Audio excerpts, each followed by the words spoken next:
दो भक्त थे, रांका और बांका, पति पत्नी। बांका पत्नी का नाम, रांका पति का नाम।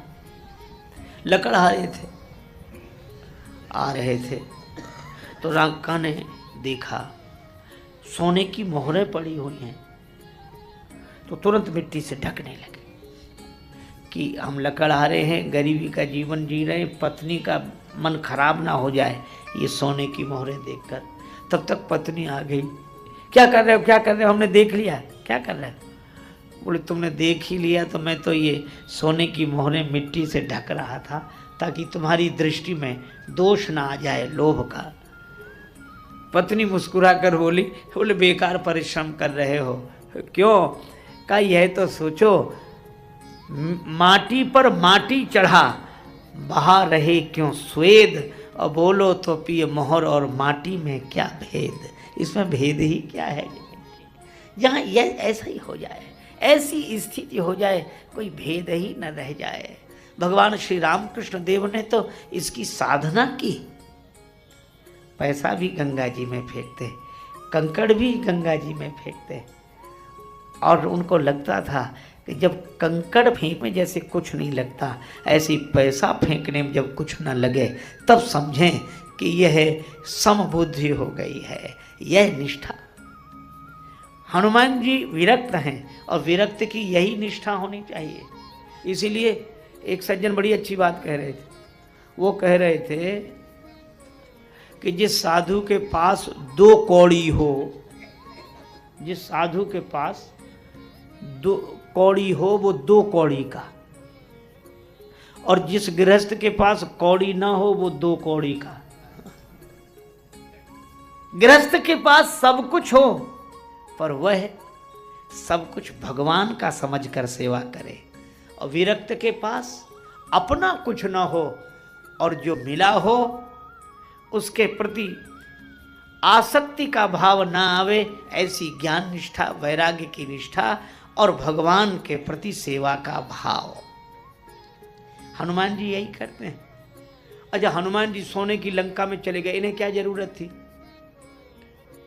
सोने का पहाड़ जिन्हें नहीं रोक सका, उन्हें लंका में सोने का किवाड़ क्या रोकता। कई बार लोग ऐसे भी कहने लगते, ये तो साधु महात्मा, इन्हें क्या जरूरत है। लेकिन आप जरा विचार करो, हनुमान जी गए हैं राम काज कीने बिना मोह कहाँ विश्राम। तो संत भवन में जाते हैं, सोने के भवन में जाते हैं, लेकिन किस लिए जाते हैं? राम काज के लिए। हनुमान जी गए हैं क्यों? ताकि श्री सीता जी की खोज कर सकें और इधर वालों को समाचार दे सकें। तो इसका अर्थ यह है कि संत भी जगत में शांति की खोज करके, उस पार जाके खोज करके इस पार वालों को संतोष और शांति का संदेश देते हैं। यह निवृत्ति मार्गी संतों की बात है। और हनुमान जी गए। अच्छा, हनुमान जी की दृष्टि में सोने की लंका जैसी प्रवेश किया, हनुमान जी कहाँ गए? लंका में। और लंका में कौन रहते हैं? राक्षस। और राक्षस जिस मकान में रहते हैं, हे भगवान, तभी तो जानकी माता ने कहा कि बेटा तुमसे मिलकर बड़ी खुशी हुई। हनुमान जी बोले माता जी हमें भी बहुत हुई, लेकिन क्या? बोले भूख लग रही है। जानकी माता बोली बेटा इतनी दूर से चले आए, भूखे ही रहे। हनुमान जी बोले भूखे ना रहे तो क्या करते, इस रास्ते में जितने मिले सब खाने वाले मिले, खिलाने वाला तो कोई मिला नहीं। सुरसा कहती थी मैं खाऊंगी, सिंगिका कहती थी मैं, और लंकिनी कहती थी मैं खाऊं। वहां जहां से हम चले वहां से लेके यहां तक सब खाने वाले बैठे हैं। तो सीता माता बोली तुमने उनसे कहा नहीं कि तुम खाने वाले? क्यों? बोले उन्होंने कहा कि रावण राज्य है और उसकी यही पहचान है जिसमें यहाँ से लेके वहाँ तक खाने वाले बैठे हैं, और इन खाने वालों के भी कई खाने हैं। हे भगवान, हनुमान जी इससे जानकी माता ने कहा कि तुमने उनसे कहा नहीं खाने के लिए बैठे हो? हनुमान जी बोले कहा था, तो हमने उनसे कहा कि तुम्हें भय नहीं लगता, तुमको ऊपर से डांट नहीं पड़ेगी, तुम खाने के लिए बैठे हो, तुम्हारे राजा साहब तुम्हें डांटेंगे नहीं? अरे बोले जाने दो, राजा साहब के कारण ही तो खा रहे हैं। क्यों? बोले हम तो एक मुख से खाते हैं, हमारे राजा साहब के तो 10 मुख हैं, वो 10 मुख से खाते, एक मुख नहीं 10 मुख। तो सीता माता से हनुमान जी बोले माता खाने वाले मिले, बस यही है। और यही कारण है कि रावण के 20 भुजाएं हैं। अरे 2 भुजाएं काफी थी, लेकिन 2 भुजाएं तो अपने लिए हैं, औरों का समेटने के लिए भी तो चाहिए, सबका समेट लो। 10 मुख से खाओ, 20 भुजाओं से समेटो। यही दान, आप व्यक्ति के रूप मत देखिए, दानवी वृत्ति के रूप में देखिए। और सेवक क्या कहता है? सेवक, भगवान का सेवक, सबको खिलाओ। वृंदावन के संत श्री उड़िया बाबा जी महाराज कहते थे, खाने का सुख जीव का है और खिलाने का सुख तो परमात्मा का है। भक्ति का भाव, सबको खिला। सहना ववतु सहना वो भुनक, तो सब खाएं। तो हनुमान जी बोले माता एक तो यहाँ कोई खिलाने वाला नहीं मिला, सब खाने वाले मिले। और दूसरी बात यह है कि ये हनुमान जी से जानकी माता ने कहा तुम तो बंदर हो, उछल कूद कर कहीं भी कुछ खा लेते। हनुमान जी बोले हम ऐसा भी करते माता, लेकिन खाने की कोई चीज ही नहीं मिली हमारे लायक। अरे कैसी बात करते हो, लंका में इतना संपन्न सोने की नगरी, यहाँ तो सब खाने पीने वाले हैं और तुम्हें खाने पीने को कुछ न मिले, उछल कूद कर कहीं भी कुछ खा पी लेते। हनुमान जी बोले माता थोड़ा सा अंतर है। क्या अंतर है? लंका संपन्न नगरी है, सब खाने पीने वाले लोग हैं। हनुमान जी बोले माता खाने पीने वाले नहीं, पीने खाने वाले। अच्छा आपने देखा होगा व्यवहारिक भाषा में लोग जब किसी की प्रशंसा करते हैं तो ऐसे ही कहते हैं भाई परिवार कैसा है? अरे क्या कहना, खाते पीते लोग हैं। क्या कहना, खाते पीते लोग हैं। और जब किसी की भर्त्सना करते हैं परिवार, अरे पीते खाते हैं। हनुमान जी बोले यहाँ खाते पीते नहीं मिले, पीते खाते मिले। हा? हमारे लायक कोई चीज नहीं मिली। और यहाँ बोले खिलाने वाली माता मिल गई है। और लाग देख सुंदर फल रूखा। अच्छा हनुमान जी क्या पाने के लिए गए?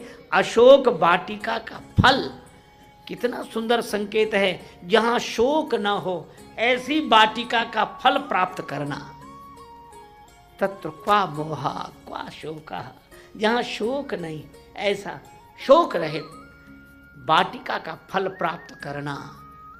हनुमान जी वहां तक गए, लेकिन एक अंतर आप पाएंगे, राक्षस उनको पीने खाने वाले मिले, राक्षसों के एक एक घर में वे गए, लेकिन आप आश्चर्य करेंगे, यह भक्त की दृष्टि है कि हनुमान जी ने अपनी दृष्टि नहीं बिगड़ने दी। राक्षसों के भवन को भी वो क्या समझते हैं? हनुमान जी राक्षसों के भवनों को भी मंदिर देखते हैं और राक्षसों में भी भगवान देखते हैं।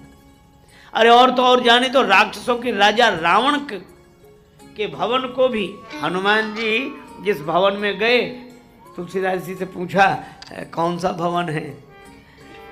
तुलसीदास जी बोले भवन अपनी दृष्टि में, हनुमान जी की दृष्टि में तो ये भी मंदिर है।